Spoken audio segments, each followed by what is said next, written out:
shard went through his chest cleanly. No dramatic buildup, no final stand, just a calculated strike at the exact moment his guard dropped, delivered by the one person he spent 10 years keeping alive. Han collapsed forward, knees hit frozen concrete, blood spread dark against the frost. His vision blurred at the edges, but his mind stayed sharp enough to register one thing clearly. She wasn't crying. She was watching him die, the same way someone checks off a task list. "I'm sorry," she said. Her voice was calm, professional even, "but my foresight showed me what happens if I let you live. You become a liability in the next phase. I can't afford that." A liability, and anyone who's seen how these abilities work already knows what that means. The moment your future stops being useful, you stop existing in it. 10 years. 10 years of scavenging in sub-zero ruins, fortifying walls she hid behind, and bleeding so she could call it leadership. 10 years of starving disrespect and losing pieces of himself bit by bit so she could build something stable. And the moment her ability told her he wasn't useful anymore, she drove a shard through his lung without hesitation. No conflict, no doubt, just cost-benefit analysis. Han tried to speak, but his throat filled with blood. His hands pressed against the wound, but the cold was already crawling inward, shutting everything down one system at a time. The apocalypse had spent a decade trying to kill him. Turned out it just needed her permission. Yura crouched beside him, tilting her head slightly, studying his face like she was checking her work.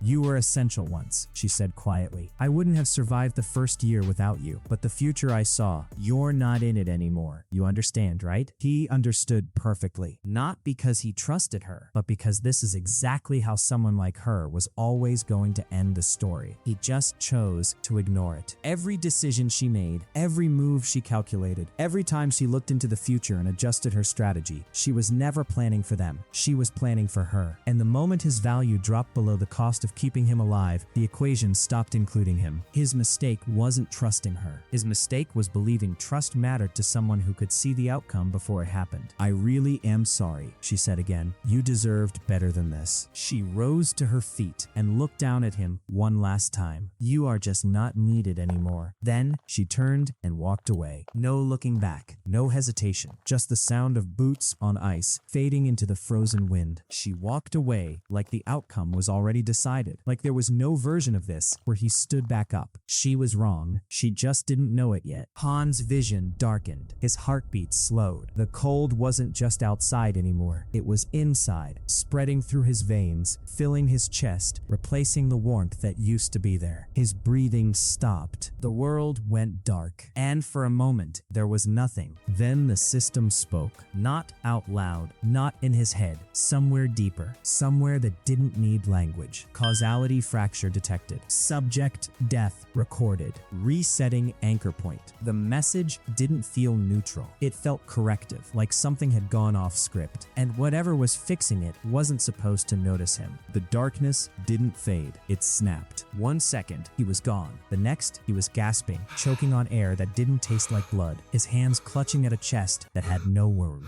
No ice, no cold, no frozen wasteland. He was lying on a floor. Warm floor. Apartment floor. His apartment. The one he paid rent on 10 years ago. Back when rent was something people cared about. Back before the world ended and turned into a frozen graveyard where the only currency that mattered was whether you could survive another day. Han sat up slowly, his breath uneven, his heart pounding against ribs that should have been shattered. He looked down at his hands. No frostbite, no scars, no calluses from a decade of fighting with improvised weapons in sub-zero hell. Clean hands. He flexed them once, and the memory of the ice shard didn't fade. Soft, untouched, hands that hadn't spent 10 years bleeding. His mind caught up a second later. The system reset him, but something felt off. The reset was clean, too clean. And if you've seen enough of these systems, you already know. Clean resets always come with a catch. He wasn't dead. He was back. 1 month before the apocalypse. And standing across the room, looking at him with the same calm, calculated expression she always wore, was the woman who killed him. him. She hadn't noticed yet that something was different, that the version of him she killed no longer existed. This version wasn't surviving her. It was ending her. Han didn't move for a full 10 seconds. He stayed on the floor, hands pressed flat against warm wood, breathing air that didn't burn his lungs, staring at the woman who killed him. Yura was staring right back. No confusion in her eyes, no shock, no questions, just recognition. She remembered the same 10 years, the same frozen hell, the same ice shard through his chest. And judging by the cold calculation already settling into her expression, she remembered winning. The room was silent but not empty. 10 years of betrayal were already standing between them. She spoke first. "So," she said slowly, eyes narrowing, "the system reset both of us." Han said nothing. "Interesting," she continued, tilting her head slightly. "I didn't think it would do that. I thought I'd be the only one coming back with knowledge." She smiled, not warmly, professionally, like she'd just been given an unexpected advantage and was already calculating how to use it. "The reset doesn't change anything," she said. "I still lasted longer than you." Her eyes dropped to him on the floor. "And last time, you were useful until you weren't." Han pushed himself to his feet slowly, watching her face, watching the exact moment she expected him to break. He didn't. "You're not going to argue?" she asked, frowning slightly. "Not going to tell me I'm wrong, that you deserved better?" "No," Han said simply. That one word already shifted the temperature in the room, because she was supposed to be ahead of this conversation. She'd lived it once, survived it, won it, but somehow the opening was already off script. Her frown deepened, because that wasn't how this was supposed to go. The old Han, the one she spent 10 years with, the one she killed, would have been devastated right now, begging for another chance, asking why, trying to convince her that things could be different this time. This Han sounded like he was declining a sales pitch, right on schedule. The air in front of them shimmered. Symbols appeared, glowing, untranslated, alien script hovering in midair, offering power to people who had no idea what they were actually choosing. Except they did know. Both of them had already made this choice once. She moved instantly, hands shooting forward without hesitation, fingers closing around the same symbol she took the first time. Ability acquired foresight. The system's voice echoed in both their minds, cold and emotionless. She exhaled, eyes unfocusing briefly as the ability settled into place, and when she refocused on him, her smile was sharper. "I can see the next hour," she said. The words came out smoothly, but her eyes flicked once. Just once. Like something in that hour didn't line up perfectly. She blinked it away and stepped closer. "And you know what's funny?" she continued. "You still haven't moved. You're still standing there like you don't know what to do, which means the next part plays out exactly the same way it did last time." Han tilted his head slightly. "Does it?" Her smile faltered.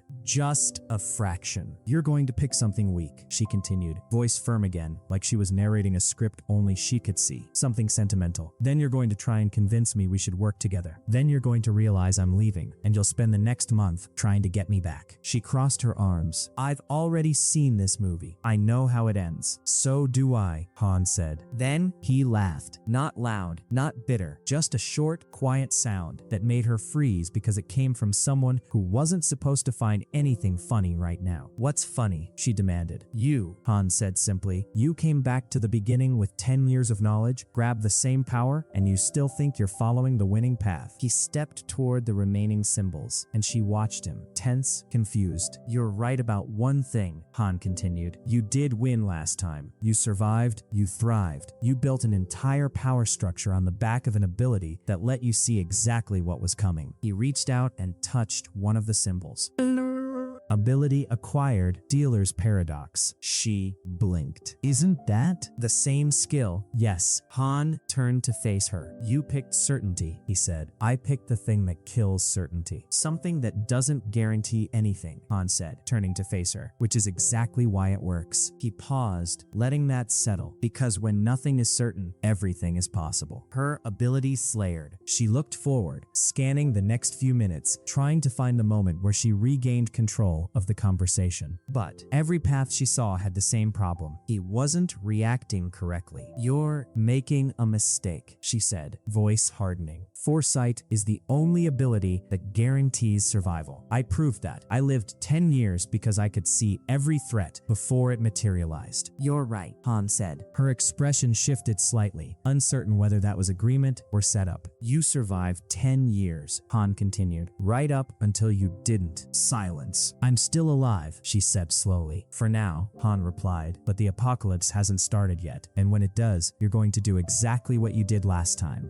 Build a base, gather followers, make every decision based on what your ability shows you." He smiled, and it wasn't kind. "And somewhere along the way, you're going to realize that the futures you're seeing aren't as stable as they used to be." Her jaw tightened. "That's not." "It is," Han interrupted, "because the variable you're not accounting for is me." She stared at him, fingers curling slightly, and her ability surged again, pushing deeper, scanning further. 30 seconds ahead, 1 minute, 5 minutes. Every timeline she checked had the same result. He was done with her. "This is insane," she said, voice rising. "You're acting like I'm the enemy. I kept us alive. I made the hard calls. I did what needed to be done. You killed me," Han said flatly. "Because you were a liability," she snapped. "Because my ability showed me that keeping you alive would have collapsed everything I built. And you believed it," Han said, without question, without doubt. "You saw a future where I was a problem, so you put a shard of ice through my chest and walked away." He stepped closer, and she stepped back instinctively. "You trusted that power so completely that you never stopped to ask whether the future you were seeing was the only one possible." Her eyes narrowed. "It showed me the truth." "It showed you a truth," Han corrected. "One truth out of infinite possibilities, and because you couldn't see past it, you made it real." Her ability flared again, harder this time, and for a moment, her confidence returned. "Wait." She scanned forward, pushing the ability as far as it could go. "If I force it, I can still see a path where you stay." She stepped closer, eyes locked on his. "You're not as detached as you think. I can see it. There's still a version of this where you don't throw everything away." For a moment, she was right. If she pushed just a little harder, she might have pulled him back into that version of himself. Because buried under the cold certainty and the decade of betrayal, there was still a flicker of the man who once cared enough to bleed for her. She saw it, and she smiled, because she thought that meant she'd won. Han opened the apartment door and held it there. "You're right," he said. "There's probably a version of me that stays." His eyes hardened. "That version dies 10 years from now. Get out." Her smile died instantly. "I said,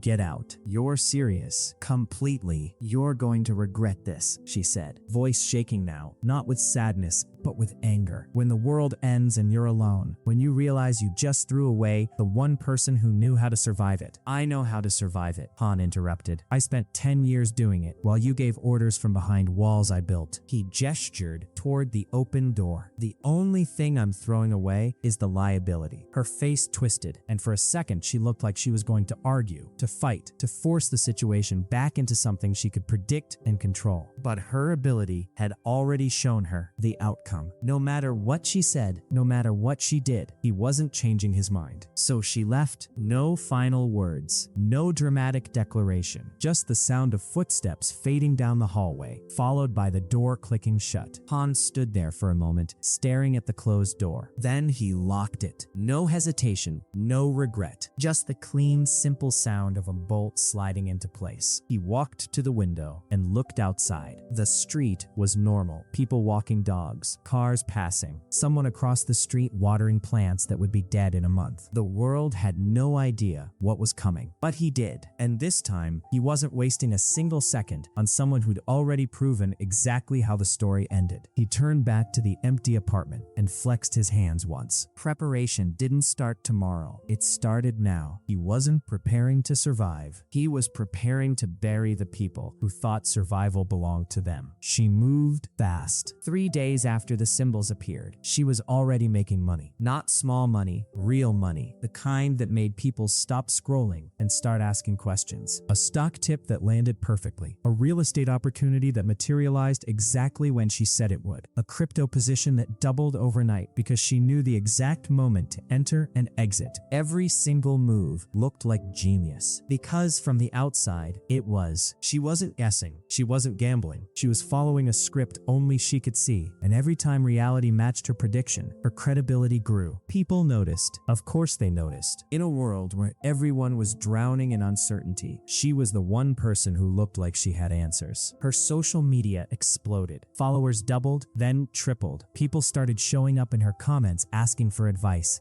begging for tips, offering money just to be near someone who seemed to know what was coming. She didn't need to convince anyone she was special. Her results did that for her, and standing beside her through all of it, supportive and steady, was Marcus. He didn't have an ability that made him stand out. No flashy power, no obvious edge. But he had something better. He was useful, always in the right place at the right time, always saying the right thing to smooth over tension, always making people feel heard, valued, important. When she made a decision, he supported it publicly. When someone questioned her, he stepped in with calm logic that made dissent look unreasonable. When her follower count grew, he was the one organizing meetups, managing DMs, turning online attention into real-world structure. People loved him because he made them feel like they mattered. What they didn't notice was how often they started checking with him before making decisions, how their confidence seemed to depend on his approval, how leaving his circle felt harder than staying in it. Marcus didn't take power. He made people give it to him, and the stronger her base grew, the more he fed. Han spent the first 3 days doing nothing. No public moves, no social media, no attention. He stayed in his apartment, door locked, curtains drawn, and tested his ability in silence. Dealer's paradox active. The system interface was simple, clean, almost too clean. It didn't promise guaranteed outcomes. It didn't show him the future. It didn't give him certainty. It gave him odds and the ability to shift them. Every action he considered came with a percentage. Every decision had a probability attached to it. And with enough focus, he could spend influence to nudge those percentages higher. Find a specific item in a crowded marketplace, normally 5%. With influence applied, 40%. Convince a supplier to sell to him instead of someone else, normally 15%. With influence applied, 70%. Encounter the right person at the right time in the right emotional state to make a deal, normally 2%. With influence applied, 35%. It wasn't flashy. It wasn't guaranteed, but it was scalable. And in the hands of someone who already knew which variables mattered, it was devastating because Han didn't need to see the future. He'd already lived it. He knew which storage units would be abandoned in a panic. He knew which suppliers would fold under pressure. He knew which neighborhoods would turn hostile first and which ones would stay stable long enough to be useful. All he needed was a system that let him turn unlikely into possible. And Dealer's Paradox did exactly that. The first test was small. There was a storage facility 3 blocks away. In his first life, it had been locked down tight during the early days of the collapse. No one got in. No one got anything useful out of it. But Han remembered something. The owner had a gambling problem, and 2 weeks before the apocalypse, he'd been desperate enough to consider selling access under the table for the right price. Han had missed that opportunity the first time. This time, he didn't. He walked into the man's office, cash in hand, and made an offer. The man hesitated. Han could see the probability hovering in his peripheral vision. Han pushed influence into the outcome. The percentage climbed.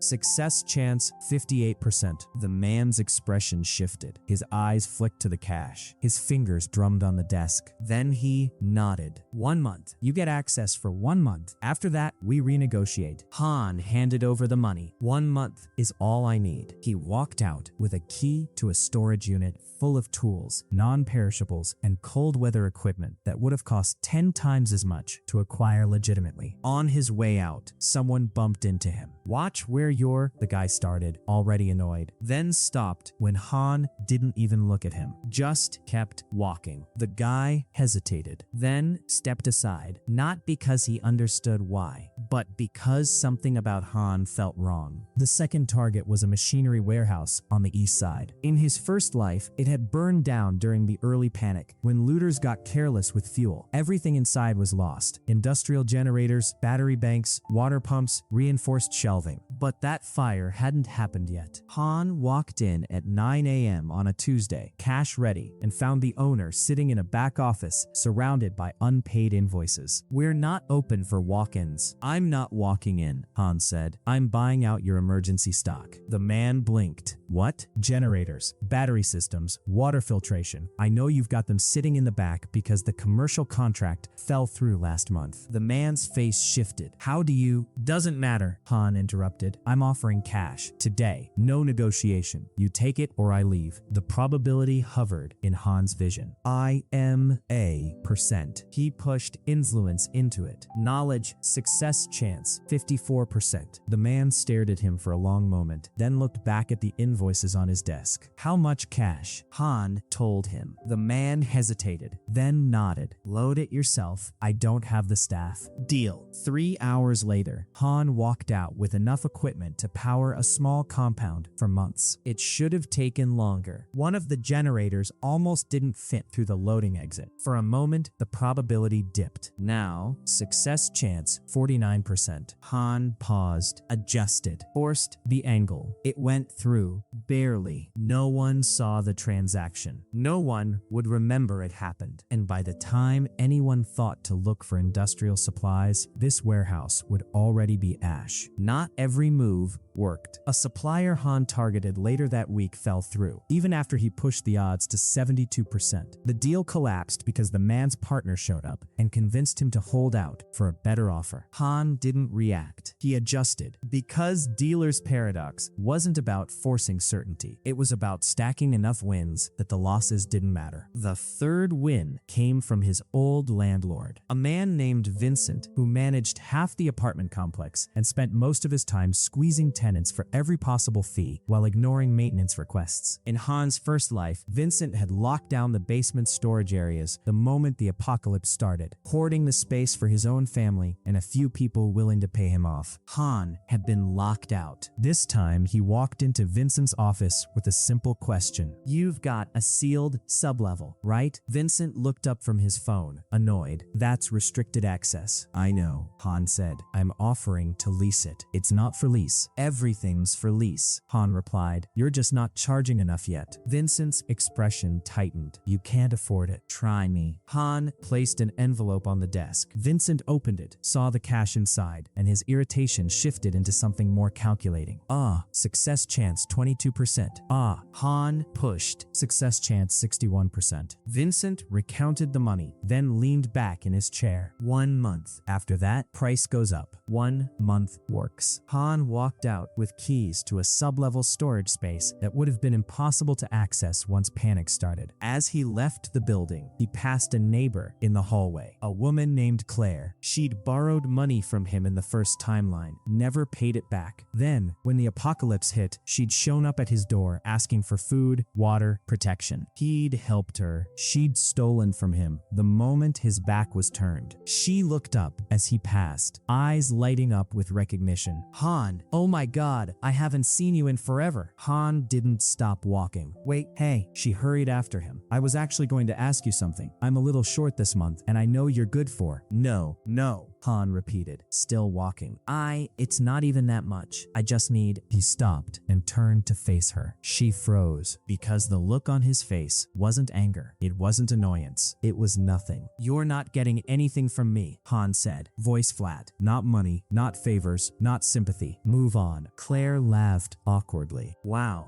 Okay, since when did you get like this?" Han didn't answer. Because the real answer was simple. The last time he helped her, she repaid him by stealing everything he had left. Her mouth opened, then closed. She looked confused, then offended. "What the hell is your problem?" Han turned and kept walking. She shouted something after him, but he didn't hear it. She wasn't part of his future anymore. By the end of the second week, her online presence had become a full movement. People were calling her a visionary, visionary, a prophet. Yura didn't correct them. Marcus stood beside her during a live stream, smiling warmly as she explained her latest prediction. There's going to be a shift, she said, voice calm and confident. Economic instability, supply chain disruptions. It's not a conspiracy, it's just pattern recognition. The chat exploded. She's always right. I'm buying supplies tomorrow. How does she know this stuff? Marcus leaned in slightly, his voice smooth and reassuring. She's not asking you to panic. She's just giving you the tools to prepare. That's what real leadership looks like. The chat loved him for that. And while they were busy trusting him, he was busy making sure their trust became dependency. Someone disagreed with her prediction in the comments. Not aggressively, just skeptically. Marcus didn't attack them. He just asked a question. Do you think she's been wrong so far? The person hesitated. No, but then maybe trust the process, Marcus said gently. We're all just trying to help each other here. The person apologized, and the rest of the chat doubled down on their loyalty. The person who apologized stayed in the chat, stayed longer than they planned, and when they finally left, it felt like they were leaving something behind. That was Marcus's gift. He didn't force control. He made people give it to him and feel good about it. Han watched one of her live streams from his apartment, not because he cared what she was saying, because he needed to see how Marcus operated, and what he saw confirmed everything. Marcus wasn't just her boyfriend. He was feeding off her. Every decision she made that people followed gave him more influence. Every person who trusted her gave him another thread to pull. Every moment of public success strengthened his position because he was the one people turned to when they wanted to feel like they understood her. He wasn't leading. He was parasitizing leadership. And the worst part, it was working. Han closed the laptop and leaned back. She thought foresight made her untouchable. Marcus thought influence made him indispensable. Neither of them understood the real problem. Certainty made you predictable. And Han had already seen exactly where their predictability led. By the end of the third week, Ham's preparation was nearly complete.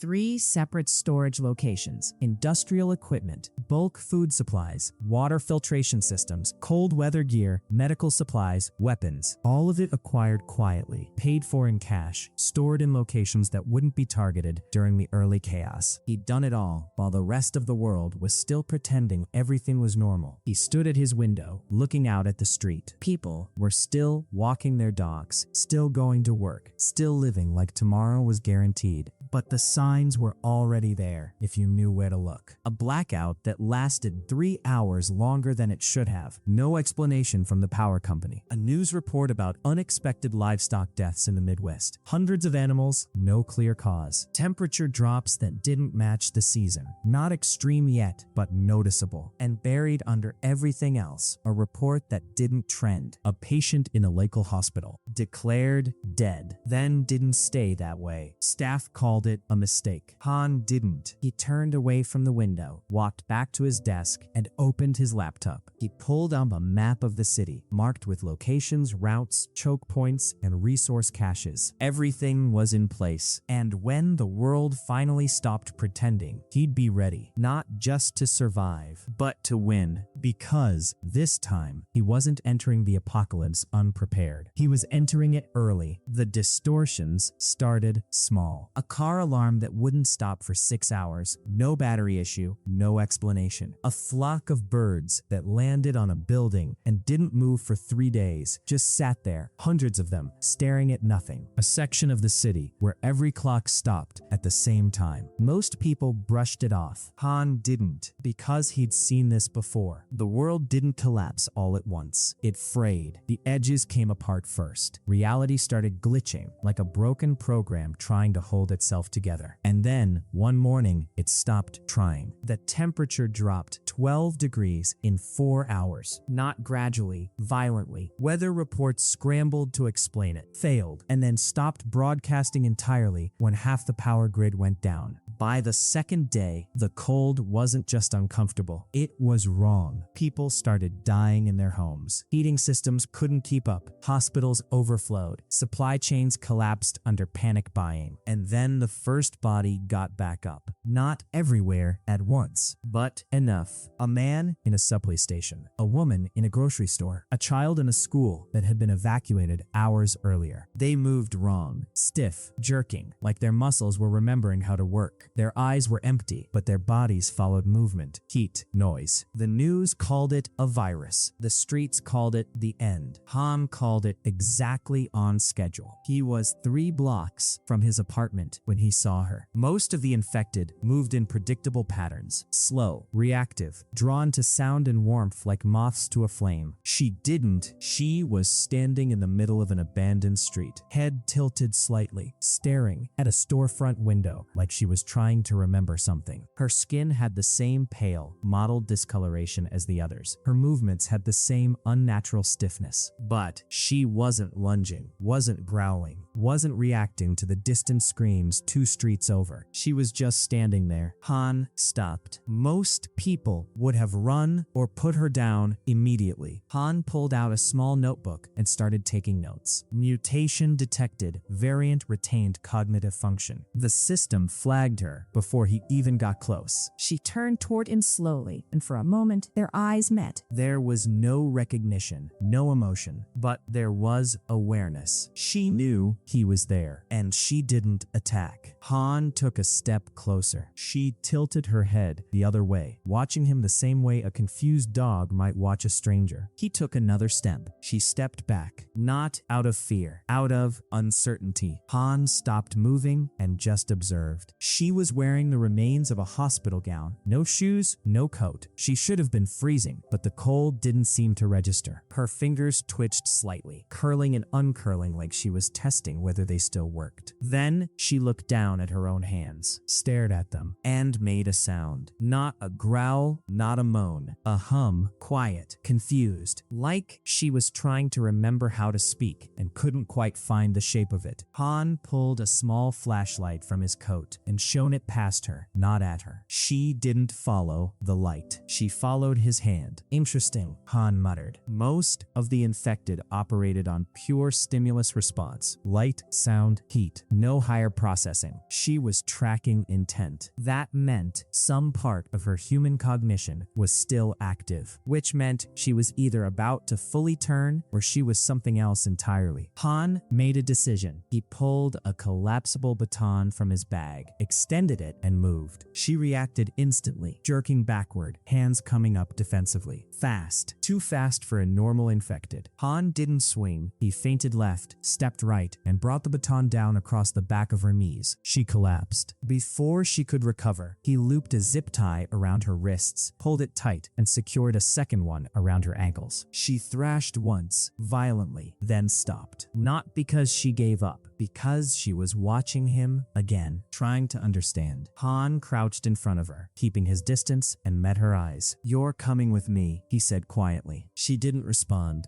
but she stopped struggling. Getting her back to his apartment was harder than the capture. She didn't fight, but she didn't cooperate either. Every few steps, she'd stop and stare at something. A broken window, a car with its door open, a bloodstain on the pavement, like she was trying to remember what those things meant. Han didn't rush her. He just guided her forward, 1 block at a time, until they reached the building. Once inside, he secured her in the sub-level storage space he'd leased from Vincent. Reinforced door, no windows, enough room to move but not enough to build momentum for an escape attempt. He set up a camera in the corner, a motion sensor by the door, and a small speaker so he could communicate without entering the room. Then he sat outside and watched the feed. For the first hour, she just sat against the wall, staring at nothing. Then she started moving, not pacing, exploring. She touched the walls, ran her fingers along the floor, picked up a loose bolt that had been left behind, and turned it over in her hands like she was trying to solve a puzzle. Han took more notes. Day 1, retained object recognition, possible memory fragments, no aggression toward non-threatening stimuli. He checked the system interface. Variant analysis available. He selected it. Subject shows resistance to mental influence effects. effects. Classification, cognitive anchor, immune to human psychological manipulation abilities. Han leaned back, reading the description twice. She couldn't be controlled. Not by fear, not by suggestion, not by abilities that targeted the mind. In a world where people like Marcus existed, people who fed on influence, dependency, and emotional leverage, she was a blind spot. A countermeasure that couldn't be manipulated, coerced, or turned. Han looked at the monitor. She was sitting against the wall again, head tilted back, staring at the ceiling. "You need a name," he said to the speaker. She didn't react. He thought for a moment. Yen. Her head turned slightly, like she'd heard something distant. Han made a note. Subject designation Yon. Status stable. Utility high. Risk moderate. He wasn't keeping her out of sentiment. He was keeping her because in a world heading towards psychological warfare, she might become the most valuable piece on the board. By the end of the first week, the apocalypse had fully arrived. The cold became unbearable. Infrastructure collapsed. Water stopped running. Power died in sections and never came back. The infected spread fast, but they weren't uniform. Some were slow and mindless. Others were faster, more aggressive. A few showed signs of mutation. Elongated limbs, hardened skin, heightened senses. The rule was simple. Assume nothing, kill fast, and don't get cornered. Humans were worse. Desperation turned neighbors into threats. Resources became worth killing for. Trust disappeared overnight. And in the middle of the chaos, Rose. Her base was a fortified community center on the north side. 3 floors, reinforced doors, high visibility, defensible. She'd claimed it on day 2, using foresight to predict exactly when the original occupants would abandon it and exactly which route would avoid the worst of the infected. By day 4, she had 30 followers. By day 7, she had over 100. People flocked to certainty, and she radiated it. Every supply run she planned came back successful. Every route she chose avoided disaster. Every threat she predicted materialized exactly when and where she said it would. Her followers didn't just trust her. They worshipped her. Marcus stood beside her during every public address, every group decision, every moment of visible leadership. He didn't give orders. He didn't need to. He just made people feel like staying was the smart choice and leaving was unthinkable. When someone questioned her decision to ration water more strictly, Marcus didn't argue. He just asked, "Has she been wrong yet?" The person hesitated, then shook their head. Then maybe trust the process. The group nodded along, and the person who questioned her stayed quiet. But later, when they tried to leave, they couldn't explain why it felt so hard. By the second week, her faction looked untouchable. Supplies stocked, defenses solid, morale high. But small things started going wrong. A supply run came back with 3 fewer crates than expected. Not a disaster, but off. A guard rotation that should have been seamless had 2 people show up late. No major issue, but it disrupted the timing. A decision she made based on foresight led to success, but the margin was thinner than it should have been. She noticed. But every time she pushed her ability to check, the future still showed victory, so she ignored the gaps. Marcus didn't. He watched the small failures, cataloged them, and quietly adjusted his position. He didn't need her to be perfect. He just needed her to be useful long enough. On the 14th day, her council gathered. "We need to expand," one of them said. "We're running out of space. Resources are tight." She nodded. "I've already seen the path. There's a secured area to the east. Minimal infected presence. Supplies intact." "Who controls it?" someone asked. She paused. "No one." Marcus leaned forward slightly. "You're sure?" Her eyes flicked left, scanning futures only she could see. "There's one person. Alone. Low threat. We take the territory, redistribute the resources, and strengthen our position." The council murmured agreement. Marcus smiled. "Then it's decided." She didn't notice the way his smile lingered a moment too long, or the way her certainty had just written the beginning of her end. The attack was planned with absolute precision. She'd spent 3 days scanning futures, mapping routes, identifying weak points, predicting resistance. Every variable accounted for, every outcome verified. By the time her forces assembled at the edge of Han's territory, she'd already seen the victory 6 different ways. Marcus stood beside her, calm and supportive as always. "You're sure about this?" he asked quietly. She didn't even look at him. Her eyes were focused on something no one else could see. "I've already watched us win," she said. said. This isn't a gamble, it's a certainty. He smiled. Then, let's collect. The first stage went exactly as planned. Her forces moved in 3 groups, north, east, and south, coordinating through radio signals and pre-established timing. The northern group encountered 2 infected on the approach. Put them down quickly, no complications. The eastern group found an unlocked side entrance, exactly where her foresight said it would be. The southern group cleared a path through an alley that should have been blocked, but wasn't. Everything lined up. She exhaled, confidence solidifying. See, she said into the radio, exactly as I said, keep moving. Marcus watched her closely, but said nothing. Then, the timing started slipping. Not dramatically, just slightly. The northern group's route took 4 minutes longer than expected. No major obstruction, just a series of small delays. A door that stuck, a stairwell that forced them to slow down, a corridor that turned out to be narrower than the map suggested. The eastern group found their clear entrance, but the hallway beyond it branched in 3 directions instead of 2. Her foresight had shown 2. She frowned, rechecking. The future adjusted. Now it showed 3. That's fine, she muttered. Adapt. Take the middle path. They did. It led them into a storage area filled with stacked crates that forced them to move single file. Slower, louder, more exposed. The southern group entered the building and immediately triggered a motion sensor light. Nothing dangerous, just a light. But it flickered, and in the cold, in the dark, in the middle of hostile territory, that flicker made people hesitate. Keep moving, she ordered. They did, but the hesitation had already cost them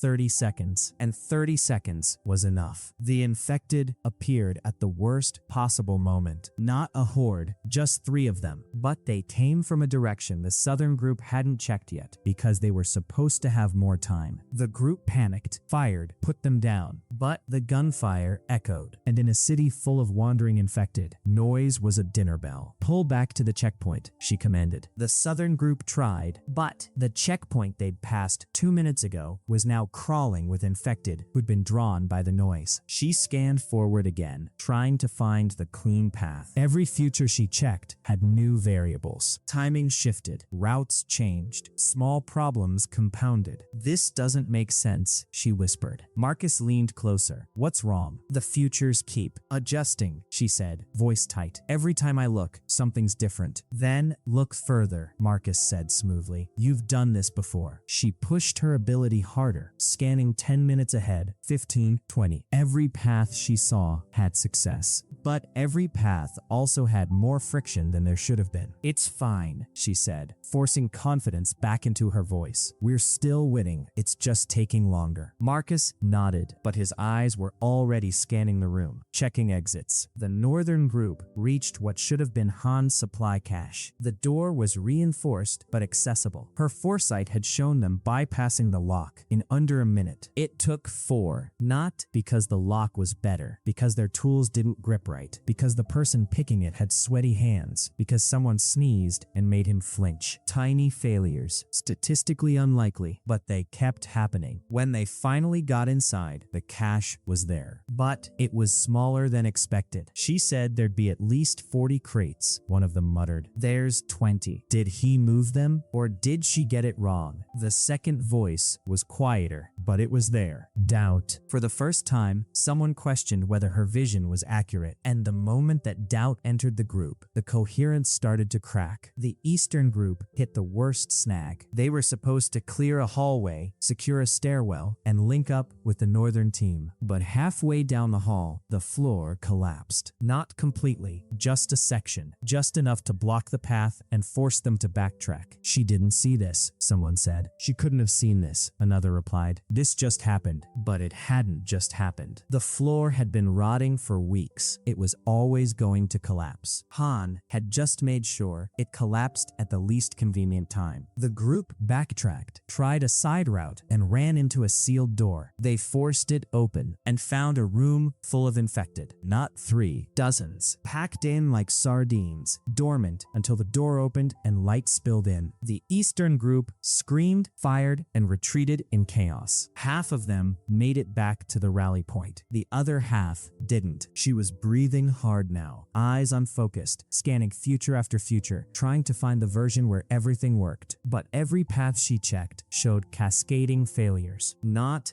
big enough to be catastrophic, just big enough to ruin timing. And in a coordinated assault, timing was everything. Pull everyone back, Marcus said quietly. No, she snapped. We're too close. If we retreat now, we lose everything. If we stay, we lose people, Marcus countered, voice still calm. I can see the winning path, she insisted. It's still there. We just have to. An explosion echoed from the northern section. Not a bomb, a gas line. Someone had knocked over a canister during the chaos, and a stray spark had ignited it. 3 people died instantly. The rest scattered. She stared at the radio, hands shaking. That wasn't supposed to happen. Marcus watched her carefully. Then maybe your ability isn't showing you everything. She turned on him, furious. It's never been wrong. It's not wrong, Marcus said, voice soft, almost sympathetic. It's just incomplete. Her eyes widened. What does that mean? He didn't answer, because he was already making calculations of his own. The collapse accelerated. The southern group tried to push forward and got pinned down by infected drawn to the earlier gunfire. The northern group fractured into 2 halves that couldn't communicate. The eastern group was combat ineffective, and inside her base, the people who'd stayed behind started asking questions. Why isn't this working? She said it was guaranteed. Maybe we shouldn't have. Marcus stepped in, not with orders, with comfort. She's doing her best, he said gently. This is hard for everyone, but we trust her, right? Most of them nodded, but a few hesitated, and Marcus noticed he filed those hesitations away. On the battlefield, her forces were collapsing not from overwhelming strength, but from cumulative failure. Every small mistake compounded. Every delay created a new problem. Every wrong turn put them in a worse position. It wasn't dramatic. It was mathematical, and she was starting to understand the horrifying truth. Han hadn't built a base. He'd built a probability maze. Every route was designed to magnify unlikely failures. Every room was positioned to exploit timing gaps. Every variable was stacked to reward patience and punish aggression. He didn't need to fight her head on. He just needed to let her certainty run into the one thing it couldn't account for: controlled chaos. She stood in the center of her command post, staring at the map, trying to force the futures to align.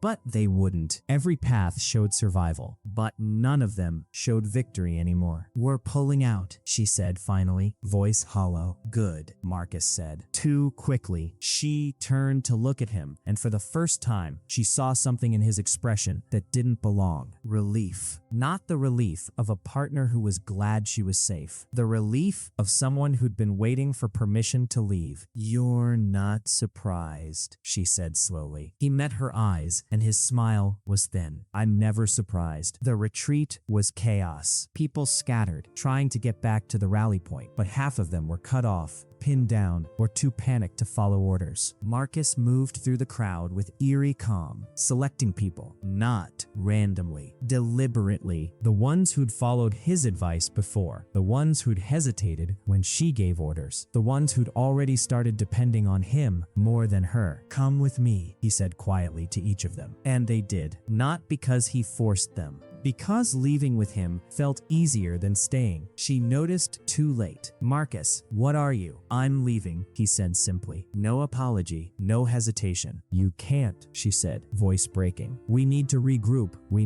You need to survive, Marcus interrupted. I already am. He turned to the small group he'd gathered, 10 people, maybe 12, and gestured toward the exit. Let's go. Marcus, she shouted. He paused, looked back at her, and for a moment she thought he might stay. Then he smiled. You were useful, he said, but I don't need you anymore. You taught people to trust certainty, he said. I just taught them to trust me more. Then he left, with the only followers who still knew how to obey, leaving her standing in the ruins of a faction she thought she controlled. She survived the retreat. Barely. Half her forces were dead. The other half were scattered, demoralized, or already questioning whether following her had ever been the right choice. She stumbled back into what was left of her base, covered in blood and dirt, and collapsed against a wall. Her ability was still active. She could still see futures, but for the first time, none of them felt certain. Every path flickered. Every outcome looked unstable. And somewhere in the ruins of her mind, she finally understood. She hadn't lost because Han was stronger. She'd lost because he'd rewritten the variables faster than she could see them. And the man she'd trusted most had been feeding on her the entire time. She found him 3 days after the collapse. Not by accident. She'd pushed her ability as far as it would go, scanning every possible future until she found the one where they met again. It took her 16 hours. In the first timeline, it would have taken her 16 seconds. Something was wrong with her power. She knew it. She just didn't want to admit it. Han was standing on the roof of his building when she arrived, looking out over the frozen city like he was cataloging property. She climbed the last set of stairs slowly, exhausted, bloodied, alone. Her faction was gone. Her people were scattered. Marcus had taken the only ones who still trusted anyone. All she had left was the certainty that she could still win because she'd seen it. She stepped onto the roof and Han turned to face her. No surprise, no tension, just acknowledgement. "You came," he said. "I saw this," she replied, voice hoarse. "I saw us meeting here. I saw the path forward." Han tilted his head slightly. "And what does that path look like?" She didn't answer immediately, because when she tried to look, the future flickered. Not gone, unstable, like a signal cutting in and out. "I win," she said finally, forcing confidence into her voice. "I always do." Han smiled. It wasn't cruel, it was tired. "You really still believe that?" She moved first, not with a weapon, with her ability. She scanned 5 seconds ahead, saw Han stepping left, adjusted, and lunged right to intercept. But when she arrived, he wasn't there. He'd stepped right instead. She stumbled, confused, and spun to face him. "That's not," she started. He interrupted. "Not what you saw?" She scanned again, 3 seconds ahead. He would move forward. He stepped back. Her breath quickened. "Stop," she said. "Stop changing it." "I'm not changing anything," Han said calmly. "You're just watching the wrong version." She scanned harder, pushing her ability further, trying to find a stable path, but every future she touched flickered the moment she committed to it. Paths that showed success a second ago now showed failure. Moves that should have worked collapsed before she could execute them. It was like trying to grab smoke. "What did you do?" she demanded, voice rising. Han stepped closer, hands relaxed at his sides. "I didn't do anything to your power," he said. "I just made sure the variables you're reading aren't the ones that matter anymore." She stared at him, trying to process that. "That's not possible." "It is," Han said. "If you change enough small things fast enough, foresight stops being a map. It becomes a guess." Her hands curled into fists. "I've seen the future for 10 years, she said. "I survived because I knew what was coming. You survived because the future you saw was stable," Han corrected. "But I've been shifting probabilities every single day since I came back. Every deal I made, every route I took, every decision I forced into existence, all of it moved the board." He stepped closer. "You're not seeing the future anymore. You're seeing echoes of a timeline I already rewrote." She scanned again, desperate now, looking for anything solid. And for the first time, she saw it. Not one future. Dozens. Hundreds. All of them flickering. All of them unstable. All of them collapsing the moment she tried to focus. Her ability was still active, but it had nothing to stand on. "No," she whispered. "Yes," Han said quietly. She tried to fight, pulled a knife from her coat, saw herself landing a hit, lunged forward. The blade passed through empty air. He was already moving, stepping past her guard and driving his elbow into her ribs. She gasped, stumbled, scanned again, saw herself recovering.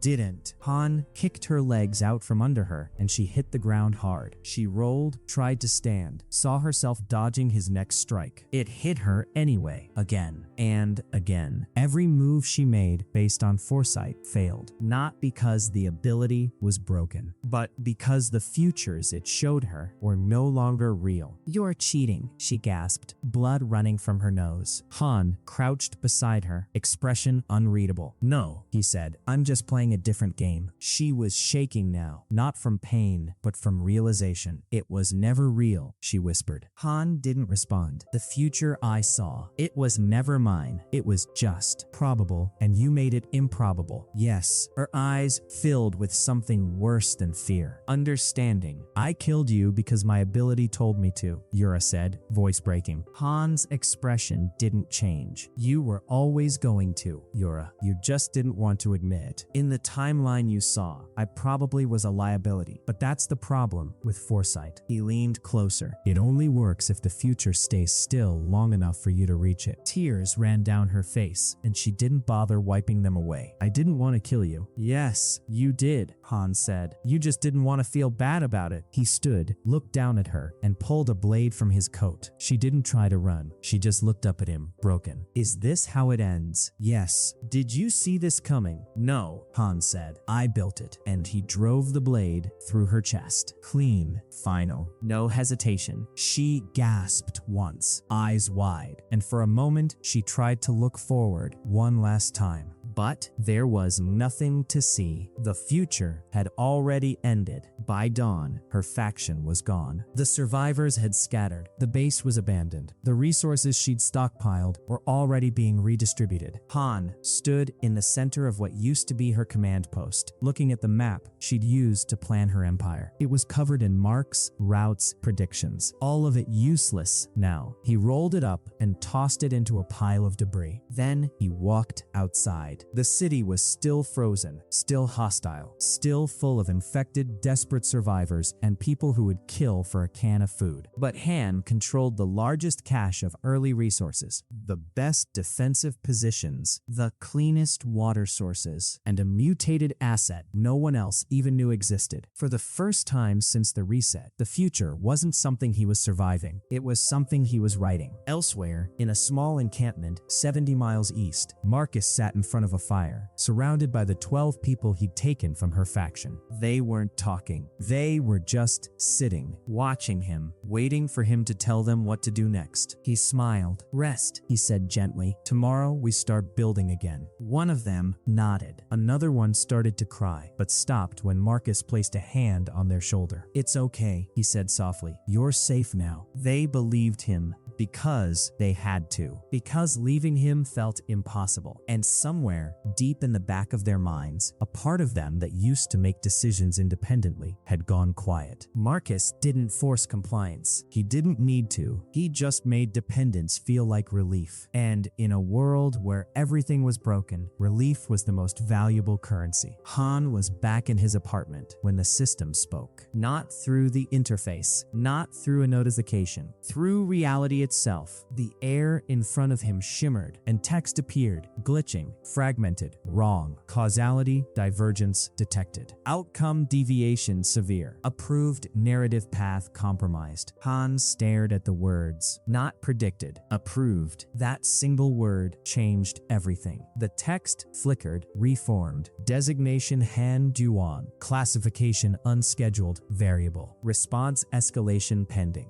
The message hung in the air for 5 seconds. Then it shattered like glass and disappeared. Han didn't move. He just stood there, processing. The apocalypse wasn't random. The powers weren't neutral. The futures people saw, the abilities they were given, the paths they followed, all of it had been structured, filtered, observed, and he had just broken the script badly enough that something noticed. He walked to the window and looked out at the frozen city. Somewhere out there, Marcus was building a network of human dependence. Somewhere deeper, the system that governed all of this was deciding how to respond. And somewhere in the space between probability and certainty, the future had stopped being predictable. Han flexed his hands once, then turned back to his desk. He opened his laptop, pulled up his maps, and started planning. Not for survival, for war. Because the game hadn't ended. It had escalated. And this time, he wasn't just fighting people. He was fighting the structure that thought it could write his ending. The system wanted an approved outcome. Han was going to give it something it couldn't predict.